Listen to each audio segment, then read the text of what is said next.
welcome the winner of the Chevrolet Dual Detroit Race 1, driver of the car number 11, Team Hydroxycut, KVSH Racing Chevrolet, Sebastian Bourdais. Sebastian, take us through your day.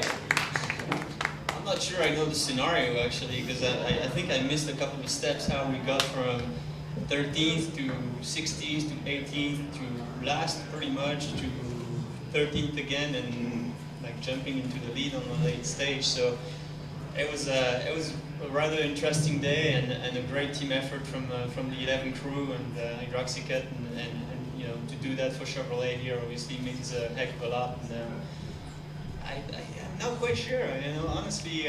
The key was to try and get some clean air, and they managed to do that at some point when we topped up and we had that 6 lap extra or something like that, and that really was the key for our race, to actually be able to produce some fast laps and not be stuck in traffic constantly, because you know, if you're following the train in front of you, it just doesn't work. And that kind of beat us a little bit at the beginning, because a lot of us had the same idea of pitting early and getting rid of the reds, and that really didn't get us anywhere, because you know, basically all 3 cars in front of me did it, and a couple of guys who were behind us jumped us because they did it a couple of laps later, minus the out lap. So man, after that I was like, we're done. I mean, not only we didn't make headways, but we lost position. So how are we going to make that work? And you know, when the yellow came out soon after, and we came in and topped up, that really was the key moment for us. Was that from that moment onwards, every time we were a little bit out of sync and could produce some fast laps when the guys were coming out of the pits, and I could you know, run pretty quick with the Firestone black tires, and I was very happy with the car, and then you know, just not being stuck in traffic made the difference. So towards the end there, it was very dicey, a bit of a drizzle, and then a lot of, you know, fights coming off the pits. Whether I was coming off the pits myself or the guys were coming off the pits, there was some really close wheel-to-wheel action, and we came out on top, and we couldn't be any happier. With the win, your 35th career win ties you with Bobby Unser for 6th all-time on the IndyCar charts. How does that make you feel?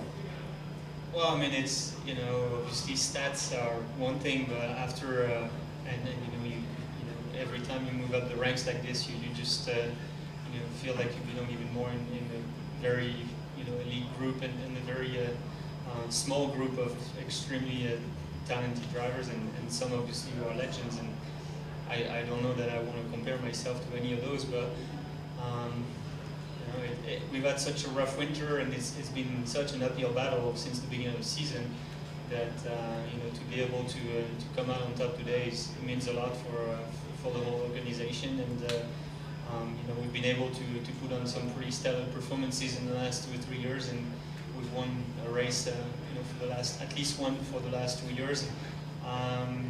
And we're really looking forward to building that program, and then we had massive setbacks over the winter that really shook the whole tree down, and you know, it was tough to see all the efforts being kind of ruined, and you know, we're still trying to recover, and you know, I'm just glad that all the guys that joined us so late in the game today, you know, just get the reward for, you know, coming on board and helping us out and making it happen. You know, we've got a lot of real race fanatics who just kind of, some of them thought about retiring and then came out and just and made it happen. And you know, we don't have the youngest crew of guys around the car, but they got their hearts in it.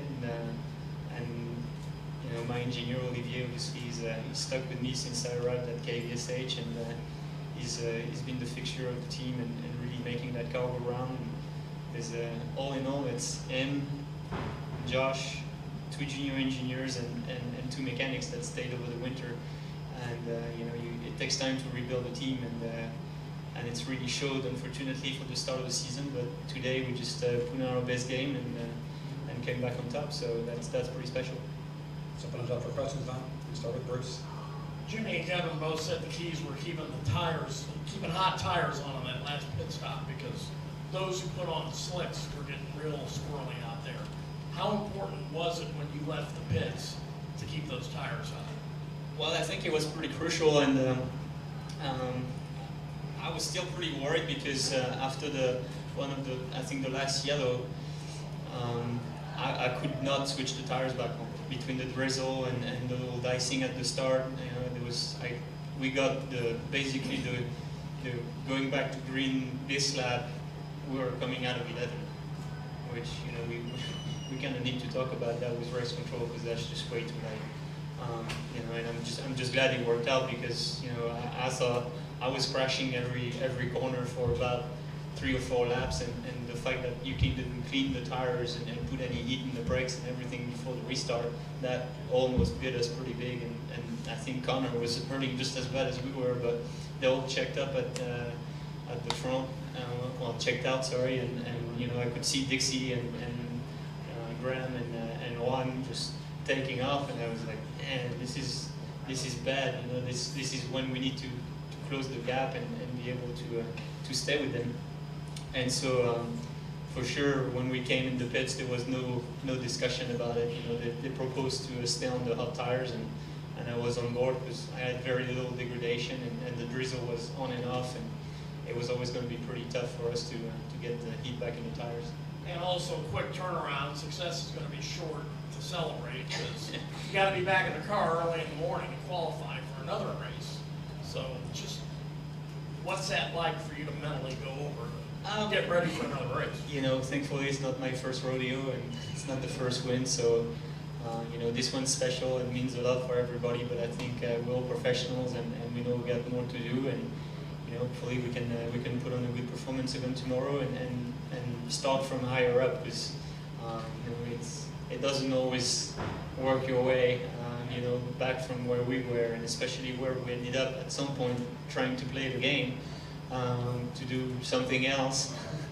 Sometimes it works, sometimes it doesn't, but I think all the guys have their hand in the game, and they're going to be even more motivated, and I'm not too worried about that. Hey, congrats. Great job. Just one question. So everything comes down to fractions of seconds with you guys. Is there one thing that you did during the race that you can point to that made the difference for you to win? I think honestly it was just the car was getting quicker and quicker. It's like the more I was pushing the car, the more I was getting out of these Firestone tires, and it very often the time happens that way on concrete tracks. And so to be not overdriving was the key, because as soon as you were putting a wheel off the line or passing someone, it was taking a long time to clean the tires and get back up there. So I think that was really the key, and also we had some really good in and out laps, and like I said, if I had given up a couple of positions, in the fights I had wheel to wheel coming up the pits or merging with some traffic coming out of the pits, it kind of always played in our favor. And honestly, these are crucial moments, because if you don't get the upper hand on that one, then you get stuck. It's so tough to pass. I was kind of on the low side on push to pass, so it's not like I could just keep on trying. When I had to make a pass, I had to make it stick. And it's funny, and it's like sometimes things work out, and then you just can't quite point out one thing that worked out. It's just as a whole, the race just kind of at some point goes your way, and for sure, the common denominator is a quick car. I think we had that today. Go ahead to John back here. To the back. Sir. Over here, sir.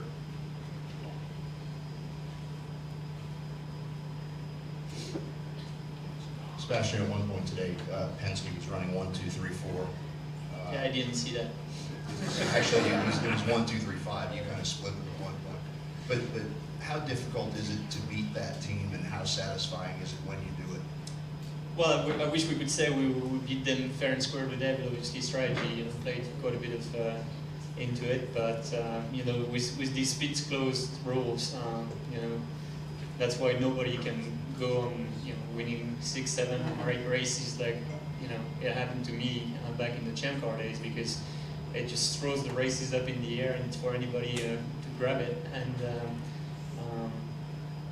I guess they're clearly the class of the field on the street courses this year.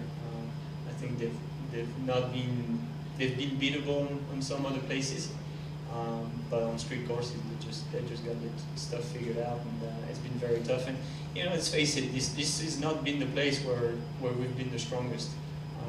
We've had a terrible 14, couldn't get the car to work. I was almost speeding every 15 laps because not only I couldn't get pace, but I was getting pickup on the tires, you know, and we had to change tires just to get something, you know, get rid of vibrations and stuff. It was just horrible. And you know, we came back last year thanks to Bill, you know, with a different setup and made some gains, but obviously never really could see if it was that good because it was always raining and this and that. And then this year we tried to make improvements, and it seemed like it was working on blacks, but then it didn't work on reds.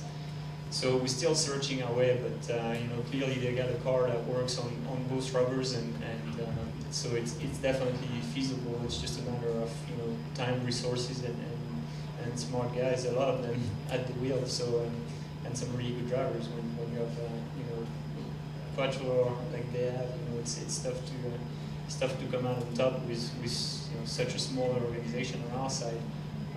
But for sure, when you do, it's awfully satisfying because you know you just beat the best in the business, and I think when you look at the fastest laps, we're not in the woods by any means. So you know, for me, I've been on that side of the fence where I've been in cars that were expected to win, and I can tell you for sure that when you do win in a class, you know, in a car that's not necessarily judged as the top of the class, you know, it's very, very gratifying. It just seems to be something about Detroit that gives the smaller teams a chance. So I mean, you won here last year. You and Dale Coyne won too. And Dale Coyne's teams won here before. Is there something that levels the playing field about this course? I don't know. I mean, when you look at it, you know, this year really, like you know, John was saying, obviously this should have been a Penske Fest, you know, 1, 2, 3, 4 almost. You know, as they figure out the car and make more sense of everything, it just seems like they just get even stronger. While you know, everybody's just kind of trying to scramble the pieces, and sometimes we get it right, but you know, not all the time. But I think what tends to be a little bit different here than most places is that there's definitely been more yellows than almost any of the races so far, except St. Pete maybe. So that's what throws the race up in the air because of the close pits. You know, leaders get screwed pretty often, and you know, it definitely didn't help them today. Down front. Hi, Sebastian. Firstly, congratulations. Secondly, do you think being a smaller team gives you an advantage over the bigger teams in that you have experienced engineers and it's just yourself working within the team with them? No, there's no advantage there. You know, thankfully Olivier and I work very well together. We're countrymen and we're good friends, and but we could definitely use more resources, more time, and more money, and more people. And you know, if you knew how many things we leave unturned, and you know, it's very frustrating at times. You know, like in Indy, the car, we didn't have time to get the car to a shaker rate because you know, we ran 3 cars, and then all of a sudden, you know, time's gone by, and you don't have enough people to build the car, and another crew to just go and test and do things. And it's the limitations of the small teams, but that's also what makes it so sweet when you do make it happen. I was just about to say it gives you a bit of satisfaction when you win. Yeah, no, it's extra special when you go and beat these guys. I think obviously today wasn't the perfect display because we didn't go and beat them fair and square, but when you win like we did, for example, last year at Milwaukee, and you just blow by the field, that is very special. Any more questions for Sebastian? Sort of contrast this, I guess, to the race you won last year here, where there was so much stopping and starting. I think only 2 cautions today. I mean, how much different was this? Well, I guess hoping for a completely different. Yeah, the big difference is the caution obviously fell at the right time for us and kind of put us back in the game. And the first one, not so much, but it turned out to be very instrumental into how the race was going to unfold later on. You know, when you look at the lap chart and who pitted and who didn't, and fuel-wise and everything, that's how you realize, you know, man, I'm glad we did take that one. But it's always a gamble and a future. And it's like playing poker. You just never know. You know what end you have right now at the moment, but every bet you make is going to work or not work based on what's going to happen later on. And you just have to make decisions. And today we just got the lucky hand. The guys executed in the pits and made the right call.